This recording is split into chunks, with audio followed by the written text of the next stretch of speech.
Alright,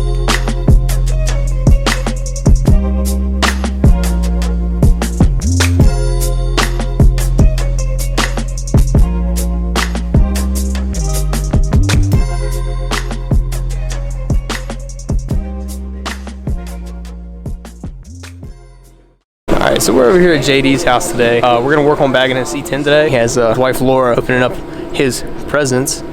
He got an easy air ride kit for this truck.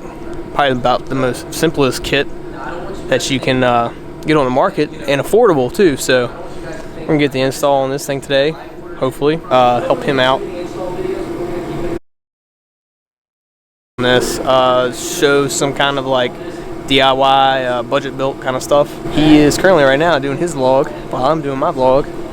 He's opening up all of his stuff. So if you want, I'll put a link somewhere around in here to his channel so you can check out his part of it, and then hopefully he can do the same for me. So enjoy. All right, this is the kit that JD got from Steve over at Easy Air Ride. Pretty basic kit, easy install. It's a manual valve kit. 4 bags, brackets, everything's labeled exactly where you want it to go. Alright, so what he wants to do for right now is we're gonna leave these drum brakes on, but we're not gonna bust the spindle loose from the lower control arm. Take the shock off, I'm gonna take the bottom bolt off. And then these 2 U-bolts back here, we're gonna take those off on each side. And then we're gonna cut the bump stops out. Alright, so we've literally just had a nightmare trying to get these lower control arms up. We had one of the U-bolts stuck. It was in a bind, it wouldn't come out. And JD managed to somehow get that thing out of there. You helped me out twice on 2 things that I couldn't get, and I got that one, so I think you're still one up on him. We're still one up on him on some silly stuff. So we got the spring out, got the lower control arm dropped. We're gonna put these bottom cups in. Here goes the bottom cups, and what's cool is it tells you what side. Or no, it tells you where. Front, lower. Is that good? Right there. Yeah, the weight of the truck will keep it in there. Yeah. Oh, it's in there. There we go. So that's the bottom cups. And then, oh, should we remove this first? Yes, we gotta cut out the bump stops.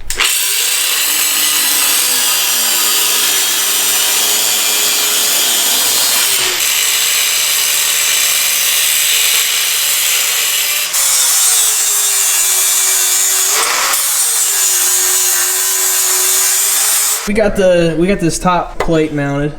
We don't have it mounted, we just have it sitting up there and clamped down so we can drill the holes out. You ready to start drilling these holes? Yes. We're gonna start drilling these holes. It looks like it's lined up, right? Yeah. Oh yeah. She looks good. She looks good. Just drill the holes, bolt it down. Well, we don't bolt this plate down. First you bolt the bag to the plate, and then you bolt the plate to the cross member. Okay, we got the bag installed, and we got the lower cup installed. When we did this bag, we loosened the bolts up top. You can actually fit your hand perfectly up through here with a wrench or a socket or whatever, and just loosen the bolts up for the bag. And we slid the bag out as far as it can go in a bind. The bag's not folding up in a weird position. Make it last longer. What we got going on, Clay? Yeah, so this is what's going on. JD got new U-bolts for this thing because his other ones were nasty. Yeah. So we had to drill the holes out because these are bigger. Way more better. Way more gooder? Yeah, that works. Gooder. Way more gooder than original. These are the gooderest bolts right here. Way more better. Let's see if she fits.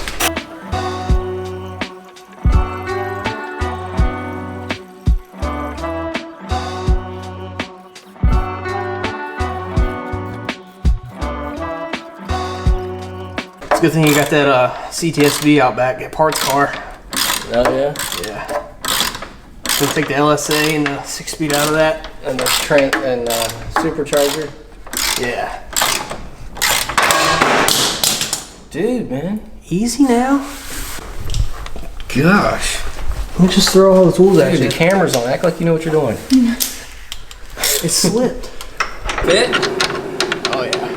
Look at that. That's what you want. Perfect. Perfect fit. Okay, we're getting ready to install the rear bag. This is the rear upper bag, and it's got a bolt that runs all the way down through there. The nut that's welded to the inside of the bracket. The bracket goes right here into the factory place. Before we do all that, we're gonna tighten this piece of all thread down, and what I did was I put a jam nut on it, tighten the top nut all the way down, and then that will tighten the piece of all thread or whatever into the bolt that's welded into the bottom of the pocket. And then that way it's just not finger tight, it's actually tight. That way we ain't gotta worry about any issues.